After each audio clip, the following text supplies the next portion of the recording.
పల్లెటూరి ప్రశాంతమైన వాతావరణంలో సరస్వతి అనే అమ్మాయి ఉండేది. ఆమె చురుకైనది, మాటల మధ్యలో కోపం వచ్చి తప్పుడు నిర్ణయాలు తీసుకునేది. ఒకరోజు ఆమె తన స్నేహితులతో గొడవపడింది. కోపంతో ఇంటికి వచ్చి తన తాతయ్య గారితో జరిగిన విషయాన్ని చెప్పింది. ఆయన మట్టను మాట్లాడకుండా ఆమెను తన పక్కన కూర్చోమని సైగ చేశారు. సరస్వతీకి ఆయన మౌనం ఆశ్చర్యం కలిగించింది. ఎందుకంటే తాతయ్య ఎప్పుడూ సలహాలు ఇచ్చేవారు.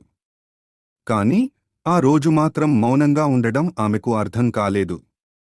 కొంత సమయం గడిచిన తర్వాత చుట్టూ ఉన్న ప్రకృతి శబ్దాలను గమనించడం ప్రారంభించింది.